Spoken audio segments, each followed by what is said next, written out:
नमस्कार, स्वागत है आपका 9 PM में। मैं हूं सनी गंगासागर आपके साथ में। इस बुलेटिन में आपको दिखाएंगे देश, प्रदेश और दुनिया की दिन भर की वो बड़ी और महत्वपूर्ण खबरें जो सुर्खियों में छाई रही। लेकिन शुरुआत करेंगे उस खबर से जो आज सबसे ज्यादा चर्चा में रही, सुर्खियों में रही। संघ के 100 साल या 100 साल का संघ। जी हां, आरएसएस के शताब्दी समारोह में शामिल हुए पीएम मोदी और इस मौके पर आरएसएस के योगदान वाला दर्शाने वाला एक डाक टिकट बतौर स्मारक डाक टिकट के तौर पर और एक सिक्का जारी किया गया है। उन्होंने ये कहा कि संघ के स्वयंसेवक जो लगातार देश की सेवा में जुटे हैं, समाज को सशक्त कर रहे हैं, इसकी भी झलक इस डाक टिकट में दिखाई देती है। मैं इसके लिए देश को बधाई देता हूं। हमें घुसपैठियों से बड़ी चुनौती मिल रही है। दूसरे देशों पर आर्थिक निर्भरता, डेमोग्राफी में बदलाव के षड्यंत्र जैसी चुनौतियों से हमारी सरकार तेजी से निपट रही है। स्वयंसेवक होने के नाते मुझे इस बात की खुशी है कि संघ ने इसके लिए ठोस रोड मैप भी बनाया है। घुसपैठियों से बड़ी चुनौती मिल रही है।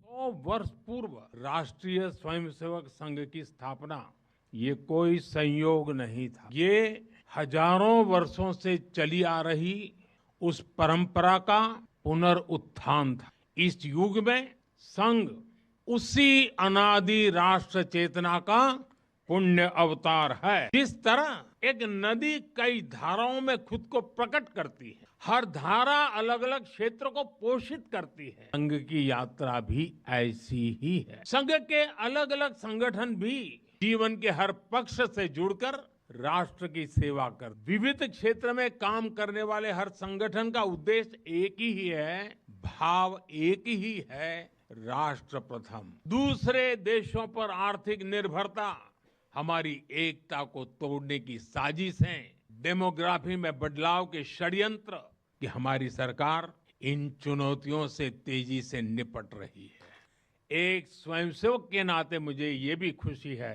कि राष्ट्रीय स्वयंसेवक संघ ने न केवल इन चुनौतियों को पहचान की है, बल्कि इन चुनौतियों से निपटने के लिए ठोस रोड मैप भी बनाया है।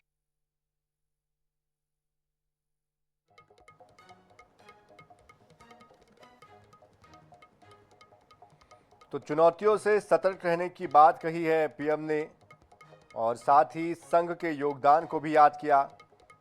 100 साल की जो यात्रा रही है उसका उन्होंने जिक्र किया। तो 100 साल का संघ हो चुका है। नागपुर में संघ की स्थापना हुई। सांस्कृतिक संगठन के रूप में संघ विकसित हुआ। हिंदू समाज को संगठित करना इसका मुख्य उद्देश्य रहा। संस्कृति और परंपरा को संरक्षित करना इसका उद्देश्य। संघ खुद चुनाव नहीं लड़ता। संघ से सत्ता की बात जरूर कही जाती है, सत्ता को प्रभावित करता रहा है। भाजपा का वैचारिक और संगठनात्मक मार्गदर्शक भी है। 1925 से लेकर 1940 शाखाओं के जरिए युवाओं में अनुशासन और राष्ट्रवाद का प्रसार प्रचार किया। 1925 से 40 तक कांग्रेसी आंदोलन से दूरी बनाए रखी। स्वयंसेवक सामाजिक और धार्मिक कार्यों में सक्रिय रहे। बदलते दौर में संघ 47 के बाद देश विभाजन और दंगों के समय राहत और शरणार्थी सेवा भी की है उन्होंने। महात्मा गांधी की हत्या के बाद आरएसएस विवादों में घिरा रहा। शाखाओं के जरिए युवाओं में अनुशासन और राष्ट्रवाद का प्रसार किया गया।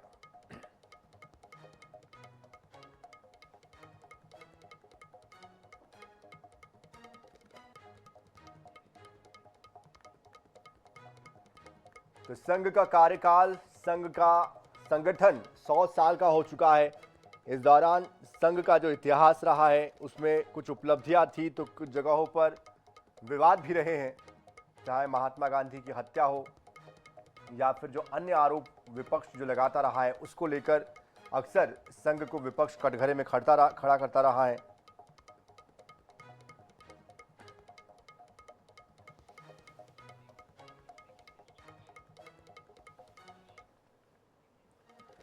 चलिए अब बढ़ते आगे। चालान की जुबानी बदली कहानी। जी हां, छत्तीसगढ़ का चर्चित बिरनपुर हत्याकांड मामला है जिसका चालान सीबीआई ने कोर्ट में पेश कर दिया है। चार्जशीट पेश हो चुकी है और अपनी चार्जशीट में कई दावे और खुलासे भी सीबीआई ने किए हैं। सबसे हैरत की बात तो यह है कि हत्याकांड में मारे गए भुवनेश्वर साहू के पिता ईश्वर साहू ने जिन लोगों पर आरोप लगाया था, जिनका नाम उन्होंने उस वक्त लिया था, उनका इस चार्जशीट में कहीं पर भी कोई जिक्र नहीं किया गया है। सबसे बड़ी बात यह भी है कि सीबीआई ने चार्जशीट में साफ किया है कि बिरनपुर कांड राजनीतिक हत्याकांड नहीं था, जैसा उस वक्त इसको दिखाने की कोशिश हुई थी, लेकिन ऐसा बिल्कुल नहीं था। ये बात सीबीआई कह रही है। इसमें किसी भी तरह की कोई राजनीतिक साजिश नहीं थी। अब इस पूरे मामले को लेकर राजनीति जरूर शुरू हो चुकी है। कांग्रेस भाजपा सरकार को घेर रही है। इसमें एक बात और भी निकल कर आ रही है कि जिन 8 लोगों को तत्कालीन कांग्रेस सरकार ने हिरासत में लिया था, उन पर ही दोबारा से आरोप लगे हैं, जिनको बाद में छोड़ा गया था। और बीजेपी ने भी इसको लेकर आरोप लगाए थे कि छोड़ा क्यों गया। लेकिन अब इस पर सीबीआई की जो रिपोर्ट सबमिट हुई है उसमें यह कहा गया कि जिन लोगों को पहले पकड़ा गया था वही आरोपियों में शामिल है। लेकिन इसकी वजह से प्रदेश की सियासत में कितना असर हुआ।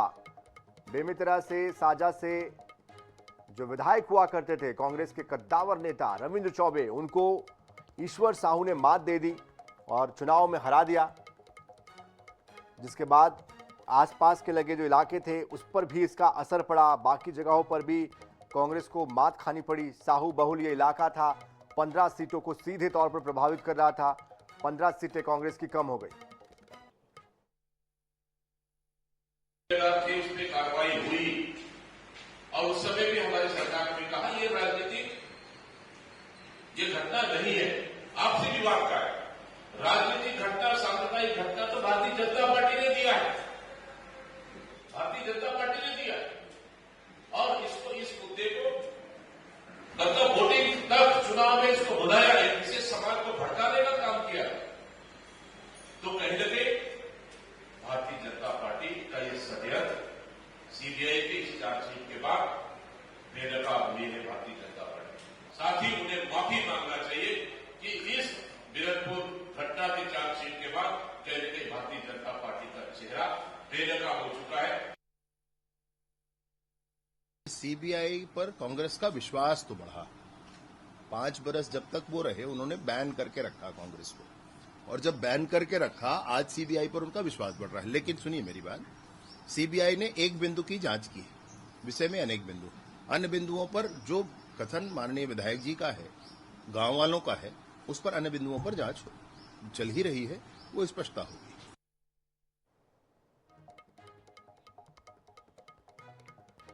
तो ईश्वर साहू और 23 गवाहों के बयान होंगे, जो कि विधायक भी है मौजूदा समय में। बिरनपुर हिंसा केस 2 साल बाद ट्रायल 8 अक्टूबर से ये ट्रायल शुरू होना है। सीबीआई की जांच पूरी हो चुकी है। कोर्ट ने 18 आरोपितों के खिलाफ चार्जशीट पेश की है। हत्याकांड में मारा गया था भुवनेश्वर साहू, जो ईश्वर साहू का बेटा था। जिन पर आरोप लगाए थे उनका कहीं पर भी इस चार्जशीट में कोई जिक्र नहीं है। तो जांच पूरी हो चुकी है। 18 आरोपितों के खिलाफ चार्जशीट पेश की गई है।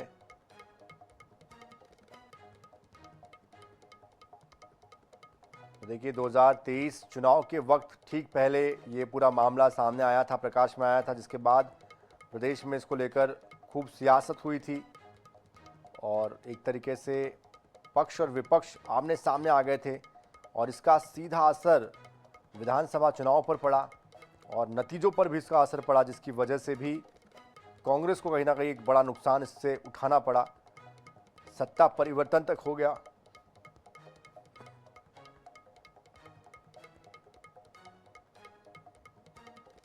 तो अब एक बार फिर से कांग्रेस बीजेपी वर्तमान समय में भी आमने सामने है और कांग्रेस जहां इसे बीजेपी का षड्यंत्र करार दे रही है तो वही बीजेपी जांच का हवाला देकर ये कह रही है कि फिलहाल जांच आगे भी जारी है, आगे और इसमें कई खुलासे हो सकते हैं, कई बातें निकलकर सामने आ सकती हैं। लेकिन इस बीरनपुर सीट की वजह से आसपास के इलाकों की जो सीटें थी उस पर असर पड़ा। 15 सीटों पर कांग्रेस को नुकसान उठाना पड़ा।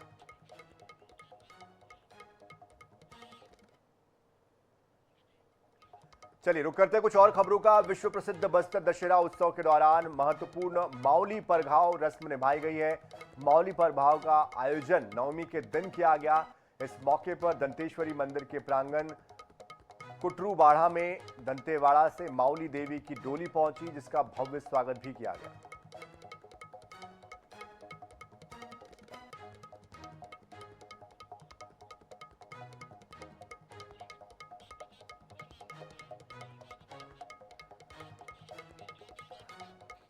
और जिस तरह से इस रस्म की अदायगी की गई है, इस पर अधिक जानकारी के लिए हमारे साथ हमारे संवाददाता जीवानंद हल्दर भी जुड़ चुके हैं। जीवानंद, ये जो रस्म है इसके बारे में बताइए, किस तरह से ये रस्म आज अदा की गई है, इसका क्या महत्व है, किस तरह से इसकी शुरुआत होती है, कितना उत्साह रहा है इसको लेकर? जी सनी, सबसे पहले ये आपको तस्वीर दिखाना चाहूँगा। आप देख सकते हैं ये तस्वीर बताने के लिए काफ़ी है कि इतनी भारी बारिश के बाद भी जो श्रद्धालु में आस्था का कोई कमी नहीं है। हालांकि आज वो बस्तर जो विश्व प्रसिद्ध बस्तर दशहरा की जो प्रमुख रस्में है मावली परघाव, यानी मावली माता जो दंतेवाड़ा से बस्तर दशहरा को देखने के लिए जगदलपुर पहुँच रहे हैं, उनकी स्वागत के लिए तमाम जो बस्तर जिले के अलावा पूरे संभाग में जितने भी असंख्य देवी देवता है वो यहाँ पर पहुंचे हैं। ये तस्वीर बताने में काफी, अब देखिए क्या आस्था का जो सैलाव आपको नजर आ रहा है, कितनी माता की एक झलक पाने के लिए लोग कितने ललायित है। और सबसे पहले जो आंगा देव है, जो गांव के आंगा देव माना जाता है, उनको भी देखिए। ये बस्तर की एक अनोखा परंपरा है जो 75 दिनों तक जो बस्तर दशहरा चलता है। इनमें से एक ऐसी ये जो रस्म है मावली परघाव, यानी दंतेवाड़ा जो माता मावली देवी है, उन्हें राजा ने, यहाँ के जो तत्कालीन राजा थे, उन्हें निमंत्रण की एक परंपरा थी। तो वो माता के निमंत्रण के बाद वो बस्तर में जो जिया टेरा है वहाँ पर पहुंचे हैं। अब यहाँ दंतेश्वरी मंदिर से जो है जो महाराजा कंवल सिंह भंजदेव वो अपने लाव लश्कर के साथ यहाँ पर माता की अगवानी के लिए पहुँच रहे हैं। तो उसके स्वागत के लिए तमाम जो मंदिर के पंडित हैं वो भी यहाँ पर मौजूद है और अब सबका स्वागत होने वाला है। थोड़ी देर बाद जो बस्तर के जो जो कंवल चंद भंजदेव हैं, राज परिवार के सदस्य, वो महल से निकल चुके हैं और तमाम उसके आसपास जो लाव लश्कर आपको नजर आ रहा है, ये सीधा यहाँ पर पहुंचेंगे और माता की एक झलक पाने के लिए यहाँ के बस्तर के जो श्रद्धालु है, आप इस भीड़ को देखिए, इस तस्वीर को देखिए। ये ना केवल भीड़ है, हालांकि ये आस्था का सैलाव कहा जा सकता है, क्योंकि बस्तर विश्व प्रसिद्ध जो बस्तर दशहरा है उनमें से एक प्रमुख जो ये रस्म है ये मावली परघाव है। और जिन्हें देखने के लिए माता की जो डोली है, माता की जो छत्र है, वो दंतेवाड़ा से पहुंच चुके हैं। वो वहां से बिल्कुल पारंपरिक बस्तर दशहरे की शुरुआत भी कहीं ना कहीं हो चुकी है और ये जो तस्वीरें अपने आप में बहुत कुछ बयां करते हुए, यहाँ के उत्साह, यहाँ की उमंग, यहाँ की आस्था, सबको अपने आप में समेटे हुए बेहद समृद्ध परंपरा बस्तर की। आगे भी अपडेट आपसे हम लेते रहेंगे। जीवानंद, बहुत शुक्रिया फिलहाल इस पूरी जानकारी के लिए।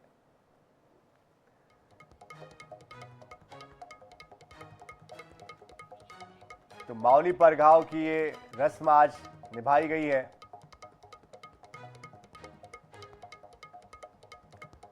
बढ़ते आगे, अधर्म पर धर्म की जीत का पर्व यानी कि विजयादशमी 2 अक्टूबर को दशहरा उत्सव धूमधाम से मनाया जाएगा। रायपुर के WRS कॉलोनी के दशहरा मैदान में विशालकाय 101 फीट का रावण और 85-85 फीट के कुंभकर्ण मेघनाथ के जो पुतले हैं वो तैयार कर लिए गए हैं। छत्तीसगढ़, तमिलनाडु, आंध्र, कोलकाता के जो कारीगर हैं उन्होंने करीब 1.5 महीने मेहनत की है इसके पीछे। रावण, मेघनाथ, कुंभकर्ण का पुतला उन्होंने 1.5 महीने में बनाया है।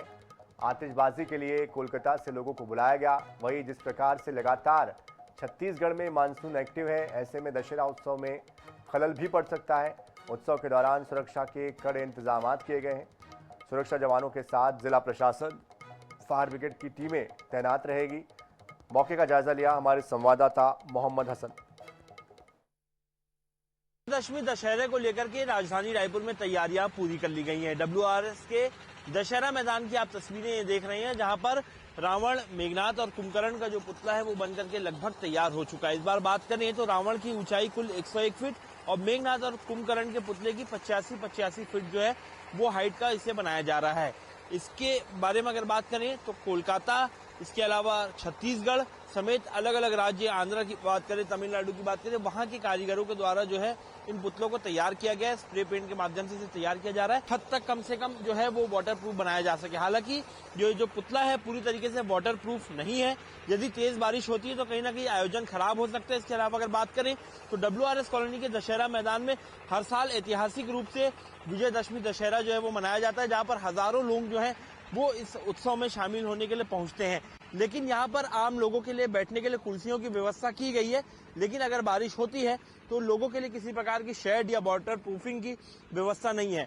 आतिशबाजी की बात करें तो बंगाल, कोलकाता से जो आतिशबाज हैं उन्हें यहाँ पर बुलाया गया है। जो पुतला है वो इतना वाटर प्रूफ नहीं है कि तेज बारिश में विजयदशमी दशहरा जो है वो मनाया जा सके। कहीं ना कहीं खलल जो है वो इस दौरान पड़ सकता है यदि तेज बारिश होती है तो। बहुत ज्यादा वाटर प्रूफिंग की व्यवस्था नहीं है, केवल कुछ हद तक ही इसे वाटर प्रूफ बनाया गया है। कारीगरों का भी कहना है यदि हल्की बारिश होती है तो ऐसे में किसी प्रकार की दिक्कत नहीं होगी, लेकिन तेज बारिश के दौरान ना आतिशबाजी हो सकेगी, ना ही पुतला दहन किया जा सकेगा। अब सभी को मौसम के मिजाज पर पूरा जो उत्सव है वो टिका हुआ है। यदि मौसम साफ होता है तो दशहरा हर साल की तरह इस साल भी ऐतिहासिक रूप से मनाया जाएगा। कैमरामैन रिजवान कुरैशी के साथ मोहम्मद सैन, NH 24/7 रायपुर। इधर बिलासपुर में रावण दहन को लेकर विवाद थमने का नाम नहीं ले रहा है। पिछले 4 वर्षों से अपराचल युवा मंच और साइंस कॉलेज में रावण दहन का आयोजन चलता आ रहा है, लेकिन इस बार प्रशासन ने शहर के राजेंद्र नगर निवासी को आयोजन का अधिकार दे दिया है। इस फैसले का अपरांचल युवा मंच ने विरोध करते हुए सरकंडा के अशोक नगर से साइंस कॉलेज तक रैली निकाली और प्रशासन के खिलाफ नारेबाजी की। आयोजकों ने धार्मिक आयोजनों को राजनीतिक रंग देने का आरोप लगाया।